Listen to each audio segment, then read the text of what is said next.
I hate having stubble. I usually shave every day or every 2 days. It's not that it looks bad, but it really irritates me. My skin gets rashy when I haven't shaved for a few days. It's fair to say it causes me a form of tsar. Can I continue shaving as normal or only on Erev Shabbos during Omer? Look forward to hearing from you.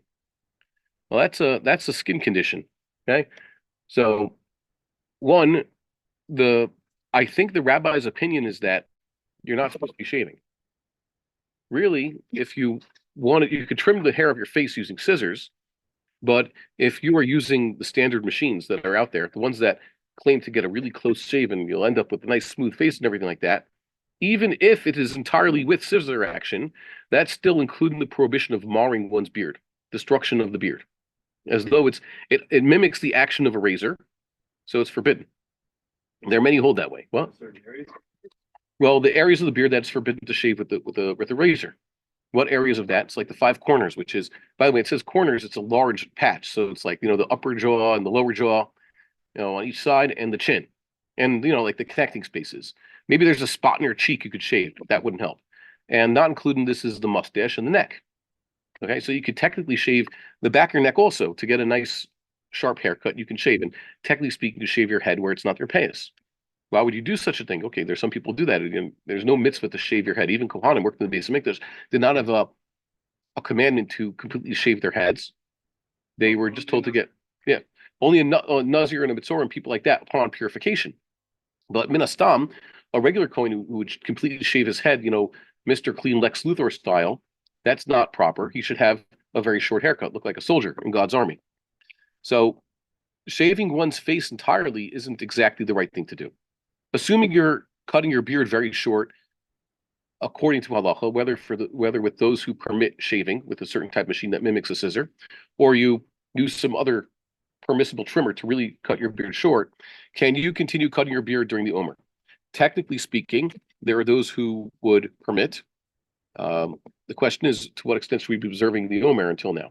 So if you want to hear the rabbi's opinion about that, you could see what he has to say. He's put out some things in writing also. I myself believe that with regards to the so-called prohibitions of Sefirat HaOmer, we should be extremely lenient because there's no longer any reason whatsoever to observe whatever forms of mourning were observed. And it's been pointed out the Rambam doesn't hold the Omer whatsoever. Sefirat HaOmer is when you count the Omer. There's Lag BaOmer is not on his calendar. There's these mourning practices were not brought la'alacha. What's going on? I believe, like I've said in previous years, that at least with regards to the days of mourning that were established in the wake of the destruction of the temple, and which were resurrected in the wake of the destruction of the second temple, I'm talking about Sarb Teves, Shavas Tammuz, and the rest of those, we have an out. What is the out? One day, the temple will be rebuilt, the Messiah will come, everything will be good, and then these days will become holidays, right? So we have an out for Tisha B'Av. We have an out from the 9 days. What's the out for the Omer? Assuming the Omer is a time of mourning, which is, by the way, highly exaggerated. The sages knew about Av until Tisha B'Av. And what? Yeah. Hold on. But the sages knew. The sages says Mishanichnas Av Matim B'Simcha. So there are certain minhagim, sages ordained minhagim that start with Av and go until the fast is over. Like the Vilna Gaon says, not beyond the end of Tisha B'Av. The minhag of to wait until the 10th and midday is already Chomer Yisrael according to the Vilna Gaon. But at least those are 9 days. 33 days on the calendar is highly exaggerated. But my question is, what is the out from the Omer? Well, what do we observe on Sefirat HaOmer? Ostensibly, the death of Rabbi Akiva's students. And it's been pointed out in earlier shurim that what killed Rabbi Akiva's students was the Bar Kokhba wars. They deserved to die by divine judgment because of their lack of respecting each other to the standards God held them. So how do we get out of that? Well, they were fighting for Jewish independence in the land of Israel. My idea is that if sometime later in history, the Jewish people, despite their flaws, and despite believing in a false Messiah even, or a false messianic movement, even despite that, if the Jewish people were to unite and successfully overthrow the yoke of the yoke of the Romans, or their successors, their historical successors, like let's say the British Empire, okay, and their Ishmaelite henchmen, if that would one day happen, the Jewish people would unite and reestablish their commonwealth in the land of Israel, with Jerusalem as a capital, and throw out the foreign powers, then that would mean we've gotten over that historical bump. And indeed, that happened in 1948. And indeed, the day we mark to celebrate that, and the subsequent day that continued that Gula, both are right in the middle of what? The Omer. And conveniently enough, both are right in the middle of the two times where they say, well, it's either the first 33 days or the latter 33 days, right? The second, you hold Sefirat HaOmer prohibitions from basically ER until Shavuos, right?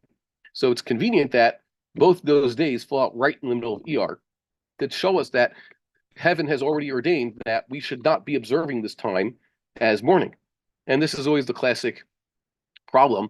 You have, let's say, Markazniks, who are stuck. They want to keep Sefirat HaOmer prohibited. They don't want to shave and stuff, which is basically the only nafkamina. But then they have Yom Ha'atzmaut right in the middle, so they shave for that, or on Yom HaZikaron in the afternoon.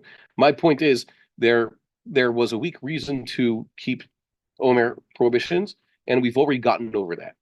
So if you want to continue trimming your beard as you do during the week, I would let you, but that's just what I say. I don't know if anybody would agree with me.